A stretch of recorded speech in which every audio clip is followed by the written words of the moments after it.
Wells Fargo presents one of the surest ways to grow your money. A Wells Fargo CD account, where you can earn a 5.00% annual percentage yield on an 11-month term with a minimum opening deposit of $5,000. Visit a Wells Fargo branch or wellsfargo.com/CD rates to open a CD account and start growing your savings with us. Wells Fargo Bank, N.A., member FDIC. Welcome to Rogue Media Network. You have a vision, and we can help you broadcast it. With over 150 podcasts distributed locally, nationally, and internationally, we pride ourselves in delivering high-quality professional content that's filled with humor, information, and entertainment. Are you an avid podcast listener? Discover relatable and reliable shows that cater to a plethora of tastes and interests. From enlightening discussions to lighthearted banter, there's something for everyone. And here's the best part. You can start your own show with Rogue Media Network. We specialize in providing a platform to amplify diverse voices and perspectives, making sure everyone gets a chance to be heard. So why wait? Tune into our podcast and explore a world of ideas and stories, or step up and let the world hear yours. Call us today at 254-300-7982. Visit us at roguemedianetwork.com or send us an email at hello@roguemedianetwork.com. Join the podcast revolution with Rogue Media Network today. Hey, it's Storyworthy. Today on the show, author and entrepreneur Kambri Crews talks about being inspired by David Lee Roth. Diamond Dave, he was not just eye candy to me. No. He was an intellectual. Now, hear me out. So he used big words like incongruous, and he talked about demographics. And he said he was the only one in the band Van Halen who knew what Zen was, and the only one who could spell it. Today on the show, author Kambri Crews talks about being inspired by David Lee Roth. Stay close. Hey, it's Kambri Crews, and you're listening to Storyworthy.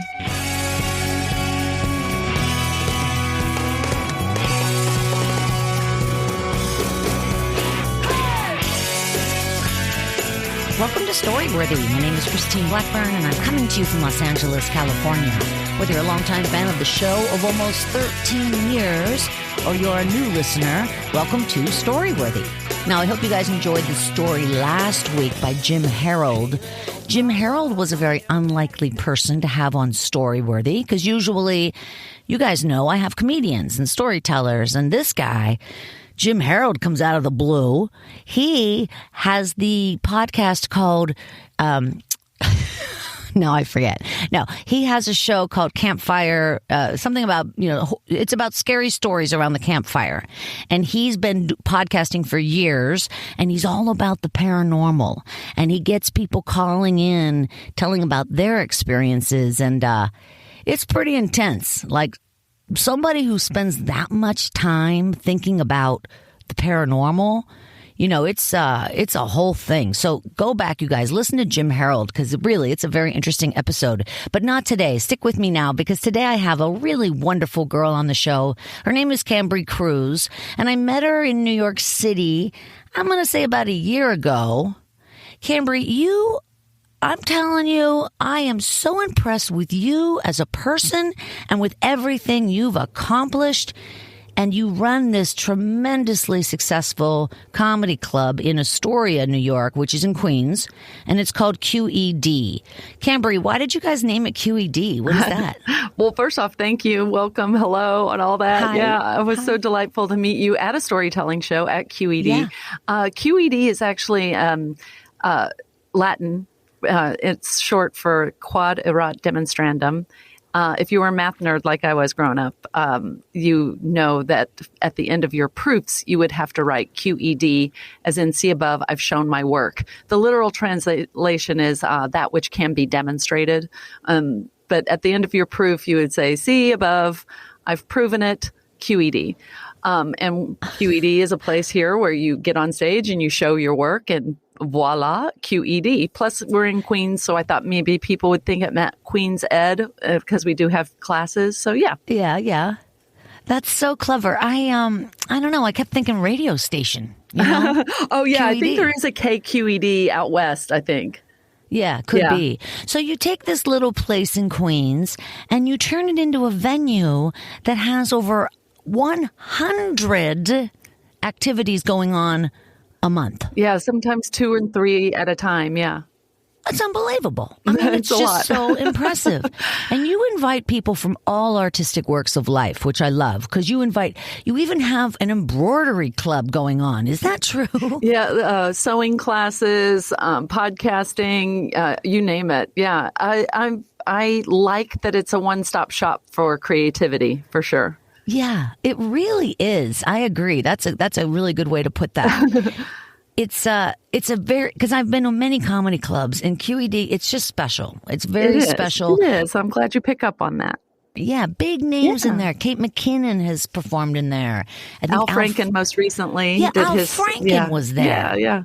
Wow, it's like an Al Franken spotting. We don't even see him anymore. That was cool. No, and I'm sure a lot of your listeners are like, QED, I've never even heard of this place. But we were voted #1 comedy club in New York City in 2022 by Time Out New York readers. Oh, my gosh. And to me, that is the best award we can get because it's not like the editors choosing this.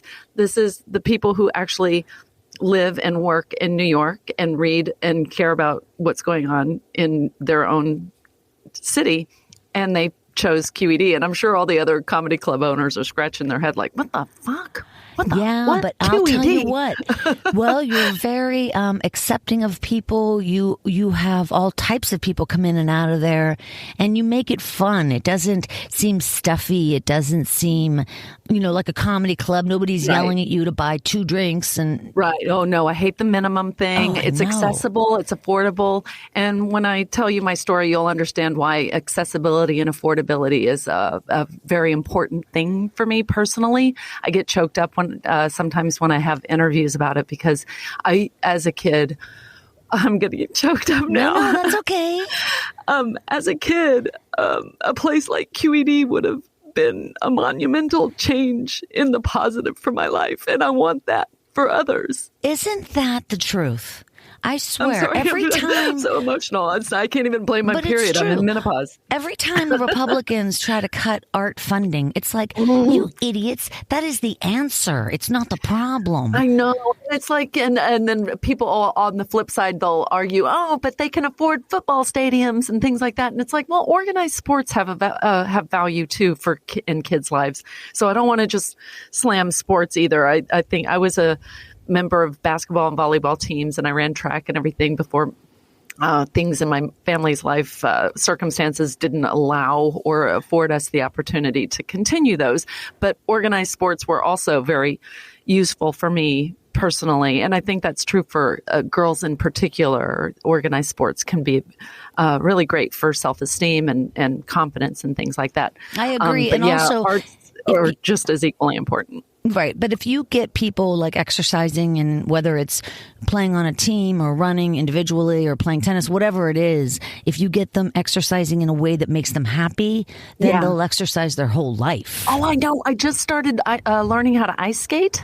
When I turned 50, I started ice skating lessons. I'd never skated before in my life, except like once on a date in the early 90s. I went out and almost busted my butt. But that it's so fulfilling. It's so great mentally because you can't use your cell phone when you're on the ice. Right. So when I get off the ice, I feel like my brain's gone through a dishwasher, but then also my abs are fucking ripped right now. It's great. Oh, that's interesting. Yeah, because it's like a full body workout. Oh, totally. Are you worried about your ankles? I know how to ice skate. No, my husband is. He won't even put on skates because he says he has weak ankles and everything. Yeah. But that's never been a problem for me. I did kind of wreck my shoulder the other day in doing some artistic, contemporary art dancing on the ice, and we were throwing our bodies around. And I'm like, there were 2 13-year-old girls, 2 26-year-old girls, the coaches, who were not even 30, and me. And I'm like, what the am I doing? I'm 52. You think that because you have on a heavy coat and stuff that you're all padded up, but you're not. You hit the ice and it's like a wall. Yeah. I look like an abused spouse with all the bruises I have. I had to explain to my doctor when my last visit, I was like, no, everything's fine. I promise this isn't a story or a cover. I have started to learn how to ice skate, and clearly not very well. All right. So today you bring forth the topic, finding inspiration in David Lee Roth, which is, it's a crazy title, but it's so interesting though. I mean, so for you, it's David Lee Roth, which I'm anxious to hear about. But other people, you find inspiration. You just don't know. You don't know where the inspiration is going to come from. Yeah. Exactly. You can connect with all sorts of people for all sorts of reasons. Yeah. I'm anxious to hear the story, but I always thought David Lee Roth was kind of a jagoff. Is that right or wrong? I talked a little bit about that. Yeah. Okay. Because I was thinking because remember his California Girls, video and all the girls, and he's got the crazy white hair. And then at one point he was supposed to take over a radio show, I think, and just failed miserably. Yeah, he did. He did. Okay. Because I remember it was Howard Stern. Yeah. Yeah. Because it's he thought that he could just his personality is enough. But that's not true. You need to have a plan. It's a different skill to be able to listen to your guests. And I'm sorry, what? David Lee Roth's not the best listener. I'm sorry, what? You're here all week. All right. Well, we're going to get over to your story right away because you have such a rich history that is so unexpected when you meet you. Nobody would I don't know. even talk about deaf culture in this at all, which is kind of fun and different. But that's also it's just there's too much for one person. I had too much life for one person, which is how I ended up getting a memoir before I even turned 40. Yeah. It's just there's so much, that rich happened. History. Yeah, because you did grow up in a family with deaf parents. Mm-hmm. Completely deaf parents. Yeah, my parents were deaf. My grandparents, my aunts, uncles, everyone except for me, my older brother, and my cousins, and then some of my dad's sisters, because he came from a hearing family. I heard that. So he came from a family of 10 kids, and he was the only one deaf? No, there were 4 deaf kids. 4 out of 10 were deaf. Yeah. And what is that about? Did anybody ever come 90%, up with that? 90% of deaf children are born to hearing parents. So that's actually normal in his family, that they were just these deaf kids in a hearing family. 90% of deaf parents have hearing children. Wow. So it's actually quite rare to have generational deafness. On my mom's side, it was generationally deaf, which made us the elite in the deaf community. Generationally deaf meant you were real capital D deaf, culture-wise, everything. Yeah. Well, and there's just so much chaos that went on in your life. And then to think that a lot of the chaos was in silence. Well, the silence, it was pretty loud in our house because there were a lot of fighting and pots and pans and stuff. Deaf people don't realize how loud they are. But they're fighting, but they're not using their words, right? No, they're not mute. They have vocal cords that operate, and my dad could screech in a way that would break windows. It was really piercing and frightening. Yeah. Wow. But it's not words, right? It's not words. No, the best formation for him. My mom can speak pretty clearly. I bet they were so happy when you were born and were born hearing. My dad was very happy that me and my brother were hearing. My mom would have liked us to have been deaf, I think, because to maintain that generational history. And also, so you can identify and raise your children in a way that you want your kids to be like you. I assume. I don't have kids, so yeah. I guess so, but my dad hated being deaf, so he definitely wanted us to have a hearing, and he wanted us to have opportunities and things. And obviously, technology has changed a lot of things. So this conversation is a little bit antiquated for the current population with cochlear implants and technology being so like FaceTiming and things like that. I mean, we didn't even have closed captioning until I was almost out of high school. And that's, yeah. By the way, speaking of high school, we have that in common. You went to somewhere called Richland High School, and I went to Richland High School, but different states. Oh, right. Okay. I was like, wait, how about I miss this? We were the Rams. What was your mascot? Do you remember? Oh, God, yeah. This is a whole different story. You ready? What? We were the Richland Rebels. We had a Confederate flag. And instead of prom king and queen, we had Johnny Reb and Miss Dixie. Oh, God. Slow Dixie was our song. the NAACP sued our school in my sophomore year of high school to take away the flag, and the school rose up to fight against and to rise up against hatred. Yeah, right. To keep our flag, save our flag. What whole state campaign. were you in? Texas. What do you think? Oh my God, Texas. Yeah. And then, so my sophomore year in high school, my yearbook looks like a hate crime because every page is like a sea of Confederate flags and people's faces painted with Dixie. Yeah. And like burning effigies. I'm not even joking. It's so scary now. And looking back on it. Texas is nuts. Yeah. It's weird. Finally they did get rid of the flag like a few years later. And then, right before the pandemic or during the pandemic, we got the mascot changed. So now I don't know what they are now, like Rams or something like that, but not the Rebels. It's just so weird, the hatred that still exists in our country. It's just bizarre. It's really weird. I was confused by it because I was like, wait, I loved high school, and I know that the people that I was friends with and everything, like I was in theater, so it's a little different. You're a much more accepting, I guess. But I wanted to understand, like, where did this mascot come from? And so I did some research, and the school was built in the late 60s. So at the height of the civil rights movement. So the mascot and all of that was chosen as a big FU to the civil rights movement. And that's when I felt like I had been indoctrinated and secretly or surreptitiously indoctrinated into this like Hitler Youth type group, just this hate group. And without my knowledge of it, or just kind of. And they're all Christian too, let me guess. Oh yeah. Yeah. I remember my senior year, we had picked Imagine by the Beatles as our prom song. Sure. But the choir refused to sing it because it said, "Imagine there's no heaven" in the beginning. That's awesome. Oh, people are so crazy. All right, well, let's get over to your story. But before we do, I wanted to remind everybody to check out My Life in 3 Songs, because I've been doing this podcast now since August of last year or September, and I've had on 20 fantastic comedians and lots of really exciting people coming up as well. So My Life in 3 Songs, I talk to comedians about the 3 songs in their life that have impacted them. We listen to the songs, and that's why the show is exclusively on Spotify, because I don't steal music. Check out mylifein3songs.com as well, and please follow me on social media at mylifein3songs, and of course at Storyworthy. All right, you guys, she's here right now, Kambri Crews. She is a storyteller based in New York City, and she's the author of the New York Times bestseller, Burn Down the Ground, a memoir. It is a book about her chaotic childhood with her deaf parents, and it was published by Penguin Random House. And that ain't nothing.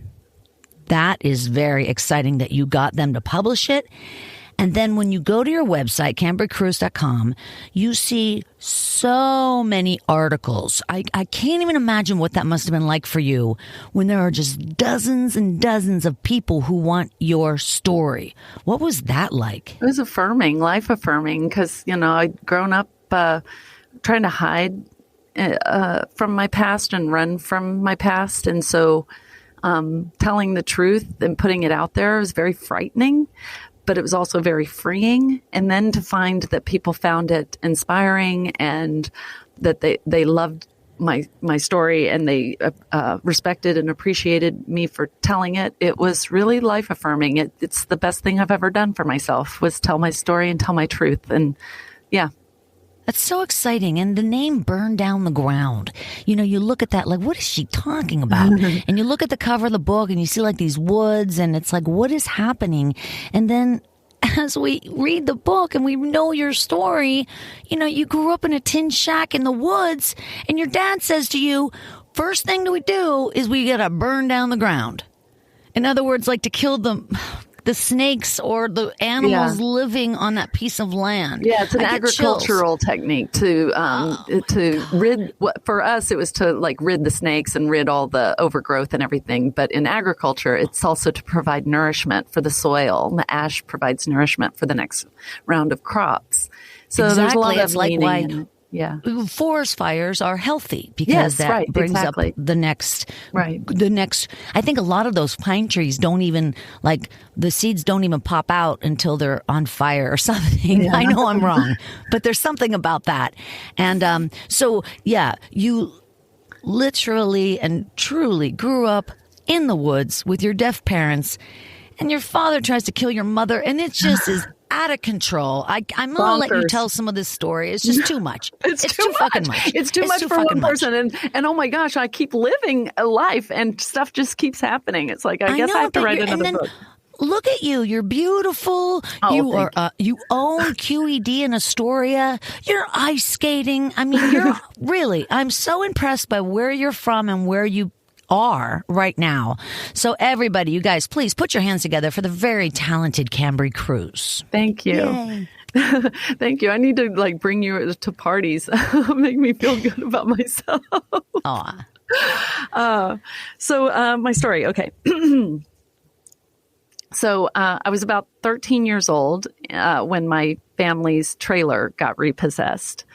And my parents and we had to move into our one-room tin shack again. So this time, though, I was a teenager, so my parents can't spin it. You know, this isn't camping, and this is not a modern-day Little House on the Prairie, and I'm definitely not Laura Ingalls Wilder, unless I missed that episode where Laura smokes pot and drinks out of bottles of Boone's Farm, Strawberry Hill. Didn't you? No, I am a teenage girl, and I'm spending my summer vacation sleeping on a dirt floor under a hot tin roof in the blistering Texas heat. It was like being cooked alive in a microwave.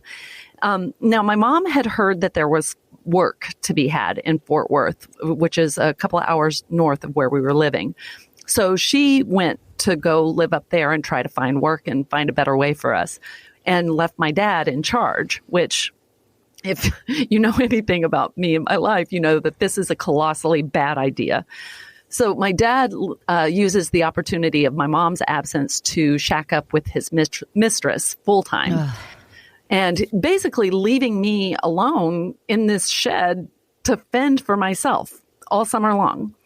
So that summer, June 22nd, was my birthday, my 14th birthday. I was spent alone in the shed by myself, completely uncelebrated. But I just sat there in this heat and looking out into the woods and kind of fantasizing about where I'd run away to and what I would do when I got there.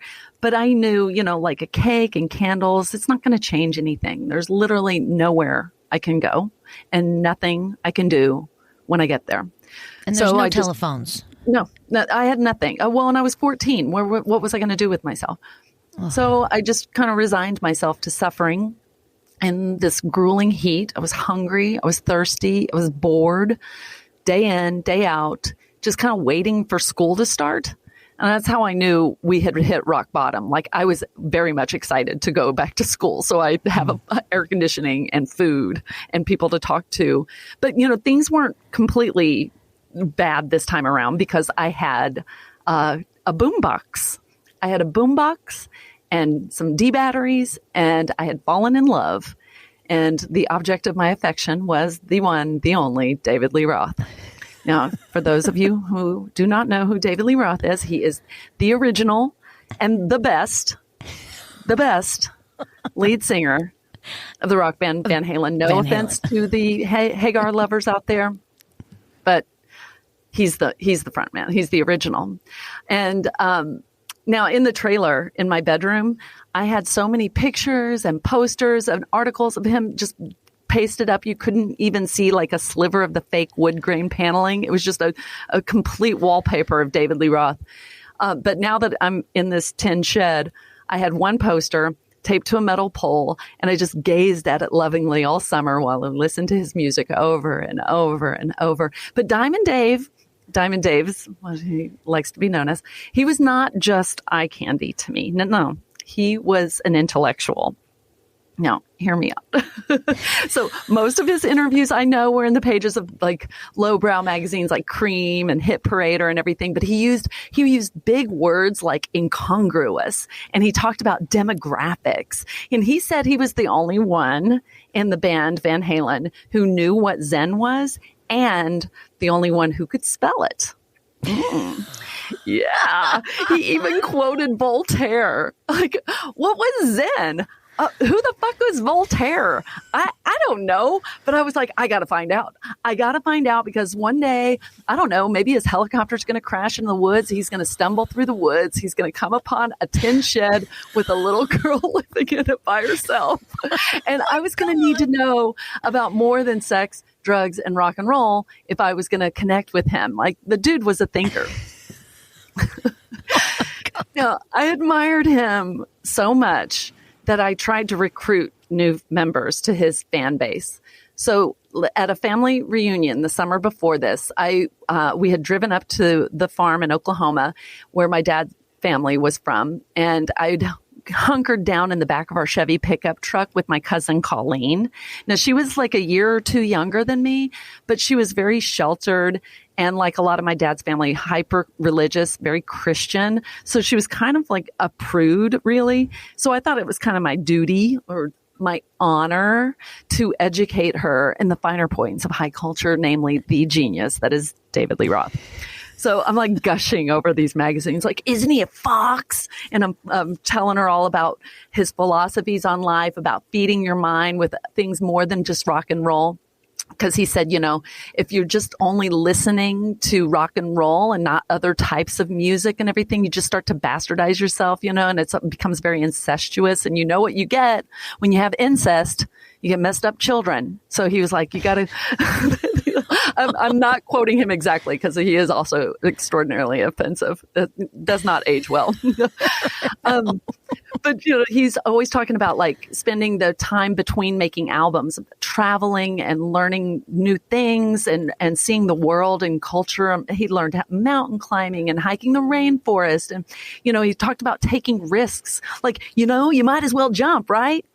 And so Colleen she'd never laid eyes on anyone as fine looking as Diamond Dave. I was sure of it. Well, I mean, he had that sultry gaze and those pouty lips, and he had these leather pants that were slung really low so you could show those muscles that lead to your groin. You know, they call them the Davids. And I was pretty sure that they were named after David Lee Roth and not the statue. Well, it was obvious. It was so obvious looking at Colleen's face that this was like mind-blowing, the single best day of her life. So a couple of weeks after this family reunion, we get back to the trailer because at the time, you know, it hadn't been repossessed yet. And I get a package in the mail, and it's a cassette tape, and the package is addressed to me, specifically to me, but it's from Colleen's mom, her mom, Kathy, my aunt. And it included a note warning me about the dangers of rock and roll. It was a 60-minute cassette, and it was narrated by the minister Jim Peters, and it was called "What the Devil's Wrong with Rock Music." So I did what any teenager would do. I invited my friends over to get high and listen to it. Oh my God, was that hilarious? So we all toke up, we get baked.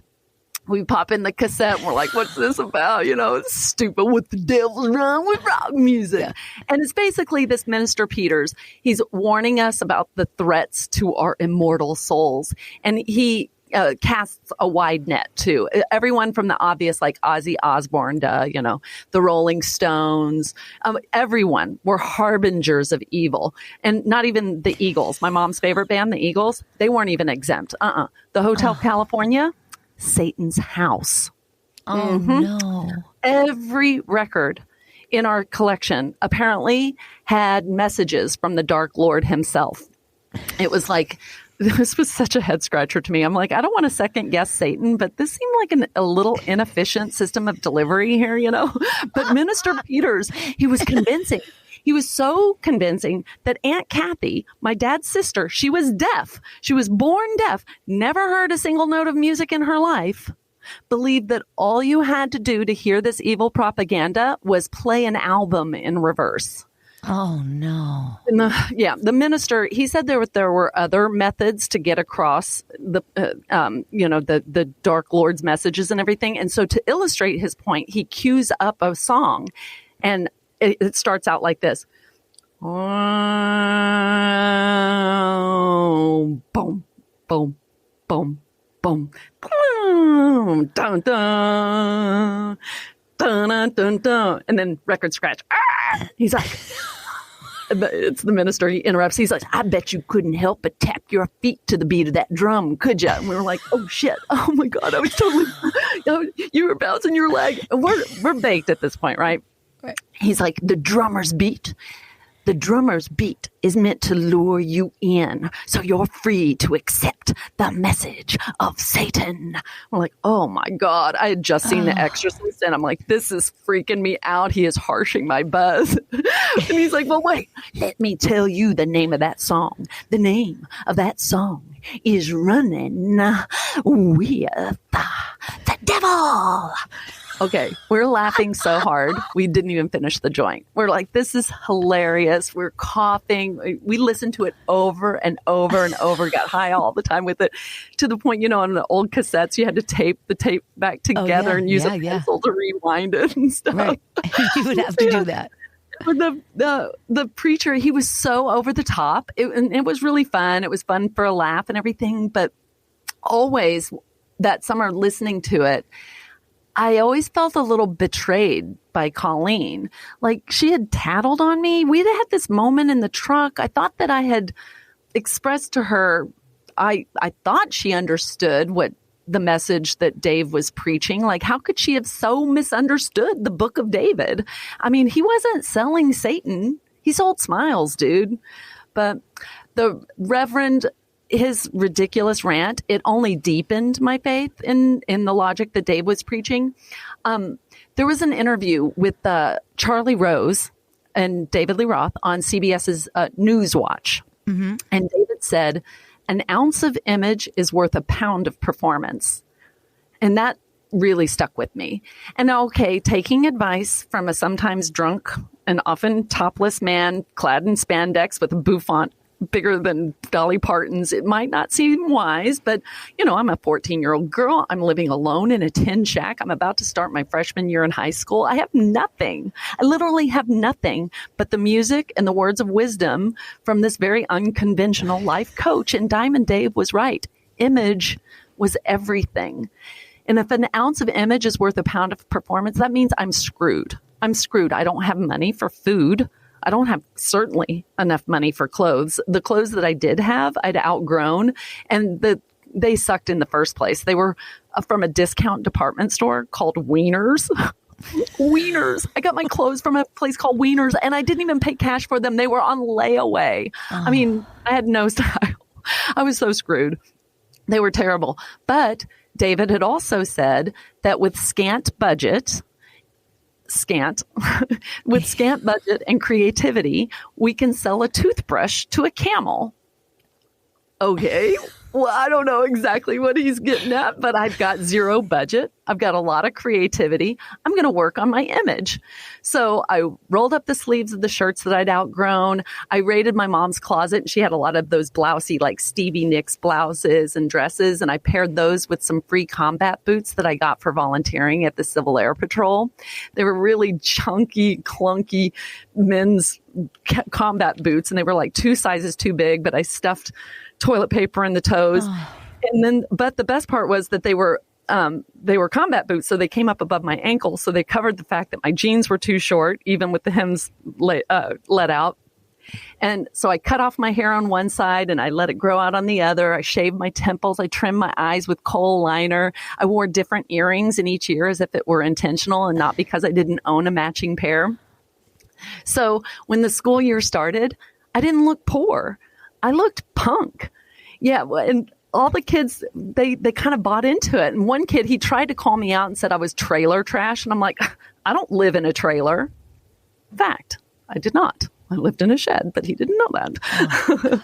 So my mom did find work. And so we moved out of the shed, out of the into a 2-bedroom apartment up in Fort Worth. And there my makeover was like even more complete because the people who lived there, they didn't know at this new school, the Richland Rebels, they didn't know that I just moved out of a tin shack. They were like, oh, that's your toothbrush? Cool. Let me brush my teeth with it. You know, they're like, yeah, they're buying it. Yeah. I had transformed my image with all this creativity and my scant budget, and it worked. These camels were scrubbing their teeth with my secondhand toothbrush, and image was everything. It really was. And another thing that Dave said was success is something that you give yourself. That fame is something other people give you. So if I wanted to amount to something other than a girl living in a tin shack, I just needed to give myself success. So I did. I worked hard. I took all his philosophies seriously about like not trying to take myself seriously, taking risks, just jumping, feeding my mind with art and culture of all types, not just rock and roll, not just the things that I was surrounded by. These were all philosophies that Dave preached, and it worked. And I found success. And you know what? Colleen, she can keep her savior. I'm good with mine. In David's name, amen. David Lee Roth, the philosopher. I never thought of him that way, but it's just so funny because he really did get through to you. He really did. And I have so many quotes of his that are silly, but they all contain just elements of genius in there. I mean, like that whole ounce of image is worth a pound of performance thing. It was just a one-off little thing to Charlie Rose. And it was if you take apart because he rambles, he's got ADD. Yeah, he's the stream of consciousness talker and everything, but he's not stupid. He's not stupid whatsoever. He's quite the opposite. He just rambles a lot, and he's got, his silly shtick that he's doing. But yeah, there's so many nuggets of real great wisdom in a lot of stuff. I think he grew up right here in Southern California. I'm pretty sure. David Lee Roth. He was originally born in the Midwest in Indiana, I think. But he was raised in California. In Pasadena, I think, actually. I think a lot of the guys from Van Halen were from his Pasadena. dad was a doctor. Yeah. Interesting.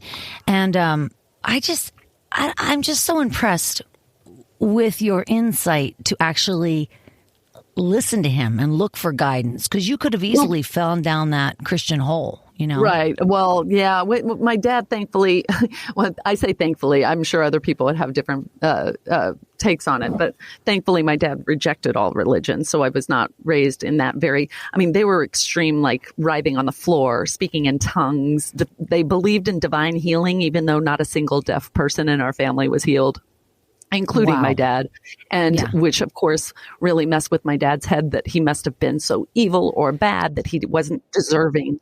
Yeah, that he was somehow not deserving of being healed. Yeah. Right. So he's like the black sheep of all these kids, and he's angry. He sounds like he has so many different reasons to be angry, but yeah. Where was his mistress living that he was able to just leave you in the woods? In Conroe, which was about a 30-minute drive, maybe 40-minute drive from our shed. We were really off the grid. Where was your brother? He was much older than me. So if I was 14, he was almost 19 at that time. I see. So he was already gone and out. Yeah. 18, 19. Yeah. And so your mother, because I have a child who's 16, and I give them 4 choices for lunch. I mean, like, I'm such the over mother person, because I only got the one kid. I'm only going to have one kid, and that's it, and I want to be, I just want to be really good at it. Right. So how does your mother just leave? And did she think that your dad was going to stay there with you? Probably not. I mean, I think she has a lot of willful ignorance, Did she get you a lot of groceries before she left? No, hell no. No, we didn't even have money for it. I spent a lot of time at friends' homes eating their government cheese and stuff, but I'd had a falling out with my best friend. I do talk about her in the book. I think her name in the book is Maria, but in real life, that's not her name. But we had a falling out. But had we not had a falling out, I basically lived with them from 12 and a half to 14, I think, like right up till I was 14. When you went to school, would you go to the end of the long driveway and just wait there and a bus would pick you up or something? Yeah. We had to walk about a half a mile, I think, to get to the bus stop.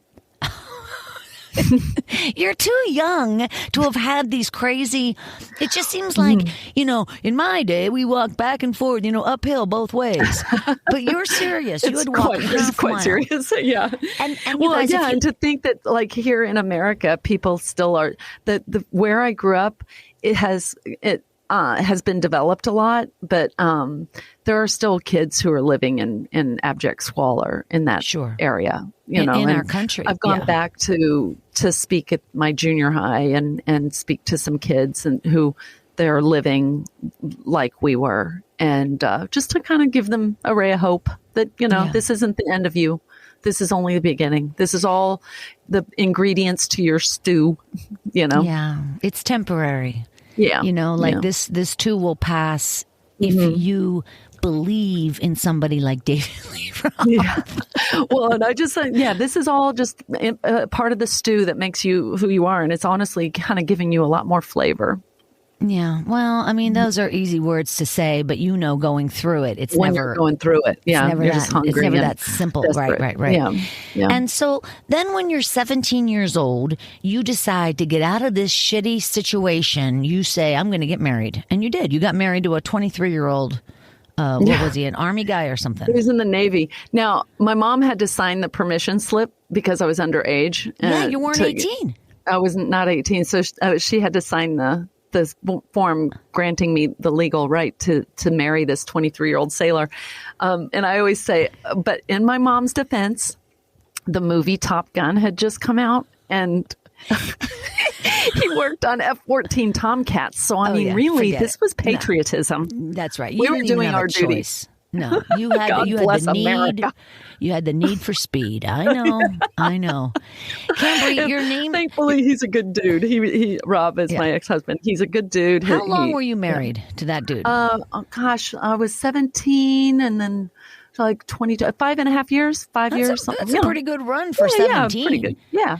And did you take him to your prom? Yes, I did. No, you didn't. Yes, I did. You took your husband. Or was he your fiance? He was my husband. I was still in high school when we got married. It was after rehearsal. I was rehearsing Importance of Being Earnest. It was Friday the 13th. So you got married at high school. Yeah. To the sailor. Then you take him to the prom. He wore his dress blues. Oh yeah, obviously. Which made him look kind of hot. That is hot. And all those stupid you. High school boys in their rented tuxes. I'm like, you're not a real man. No, yeah, man in uniform. Just step off, man. Step off. And so, I want people to go over to your website, KambriCrews.com, because you have a very good website, which is very comprehensive with so many of the things that you've done and accomplished, and the links work and everything. I mean, it's a great website. But in the website, you have 20 photos in there of the shack that you lived in and the woods. I haven't looked at those in a while. You coming out of an outhouse. You came out of there's a picture of you in the outhouse, and there's pictures of you. You're just like a little waif girl. You're like a Nell in the woods. You're just like this child. And it was very dangerous out there. I mean, my brother got bitten by a copperhead. There were rattlesnakes. It was snake infested forest. It was really, really dangerous in retrospect. But we were just roughing it and using an outhouse. I slept on my bed was chicken coop wire strung over 2x4s, which actually is quite comfortable. Yeah, but those pictures are there too, and you see like your closet was just a rope hanging from the ceiling, and you hang clothes on the rope.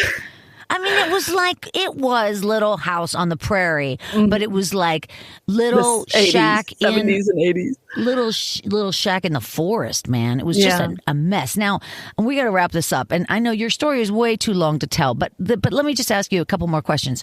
The girlfriend that your father was seeing after your mother went up to the other town to make money. Donna Price. That's her real girlfriend, name. Donna Price, is that the one he tried to kill? No, that was years later.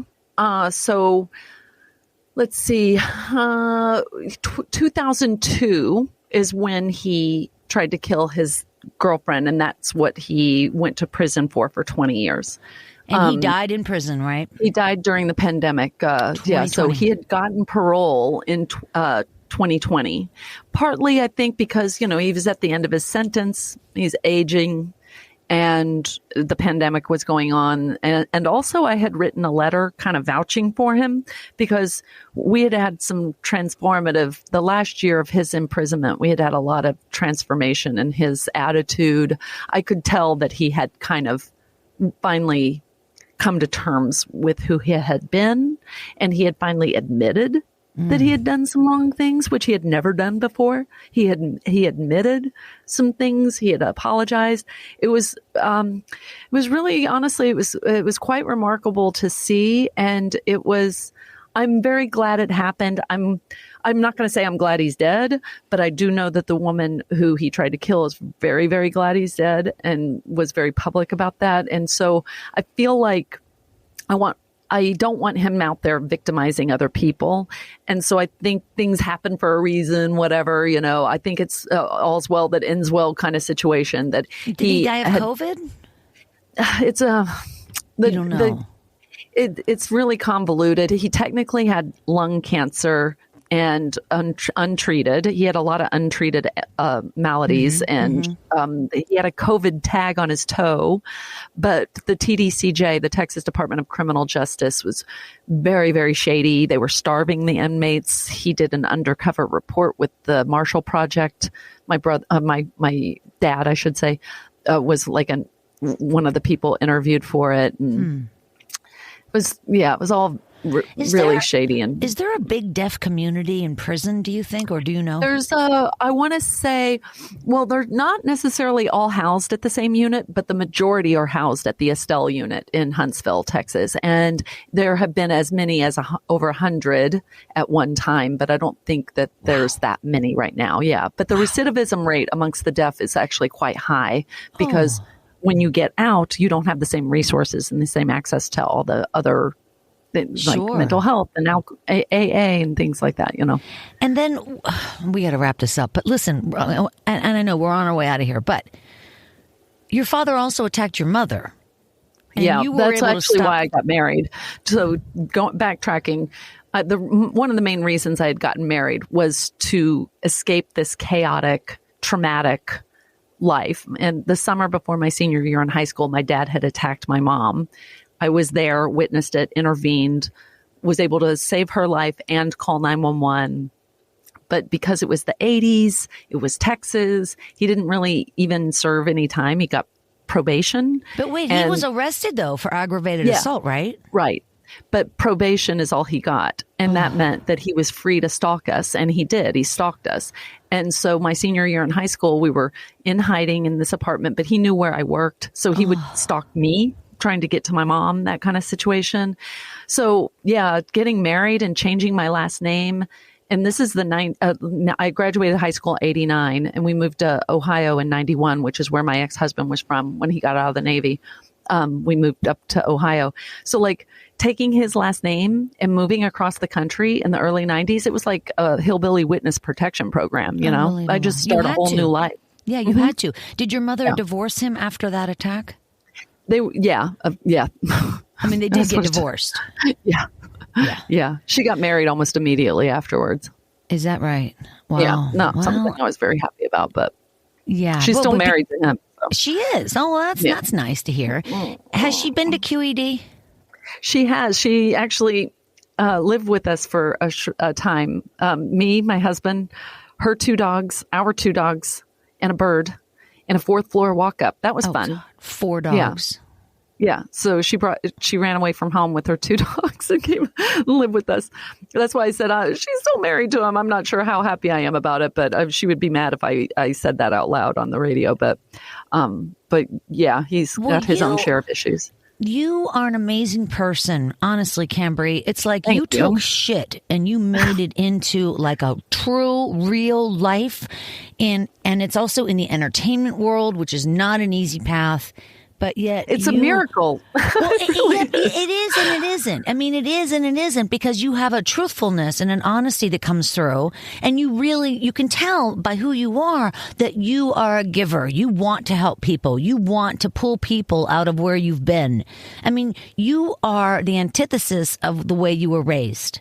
It's just a miracle. It's a miracle. Yeah, we're going full circle about QED. I mean, like I'd gotten choked up saying it before, but having a place like QED, a lot of people, I didn't envision myself owning a comedy club in New York City, but it now, in retrospect, makes perfect sense, because when I was living in squalor in the woods, we had no access to anything. So I would spend time entertaining myself. And the ways that I did it, I wrote and directed a puppet show, made the puppets myself, made the puppet stand, like constructed the theater. I made a program. I sold tickets. I marketed and promoted the tickets. And then I had the people who came, they had to pay admission, and I had a concession stand. I made Kool-Aid and popcorn. And I was like, oh my God, that's QED. It's just unbelievable. I was doing QED when I was like 9 and 10, and it makes total perfect sense now. I even have a popcorn machine upstairs. Oh, that's funny. Yeah, there's something in the psychology that is like, if you grow up getting like beat, then you grow up and you either beat your kids or you do the opposite, right. Or this or that. And you definitely, luckily, did the opposite. Yeah, my dad, honestly, and a little bit in his defense, he was beaten very severely as a kid. Like, it's heinous what happened to him, and the trauma that he went through, and the pain and suffering that he went through. Also, on top of being deaf and isolated and not having access to language, he was deprived of language, and he has a genius IQ.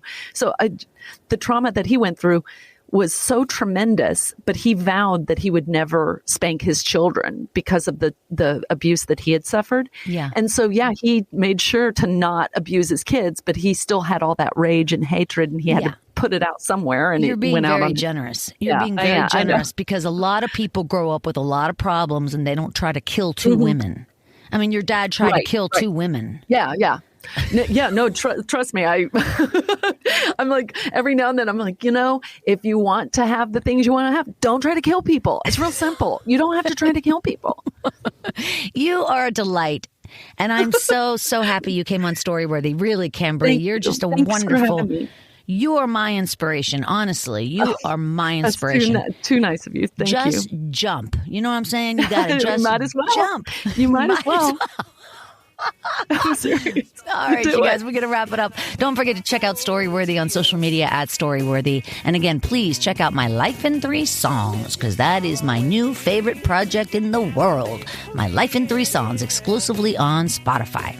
All right, you guys, one more time on behalf of the very talented Kambri Crews, thank you so much. Thank you. My name is Christine Blackburn, saying, make it a Storyworthy week.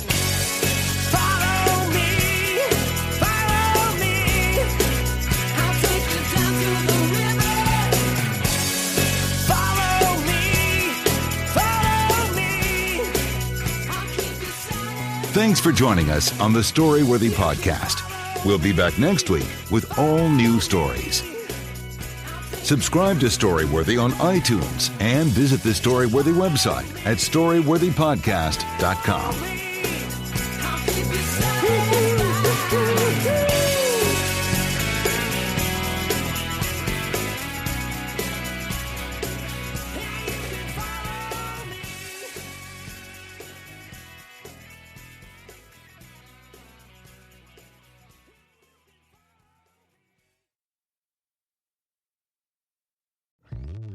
Hello, saver. Whether you're saving for that trip to the tropics or saving for an emergency, now is the time to take advantage of Wells Fargo's savings options. Wells Fargo offers savings accounts that can help you save towards your goals. So, what are you saving for? Visit a Wells Fargo branch or wellsfargo.com/save to open a savings account today. Wells Fargo Bank, N.A., member FDIC.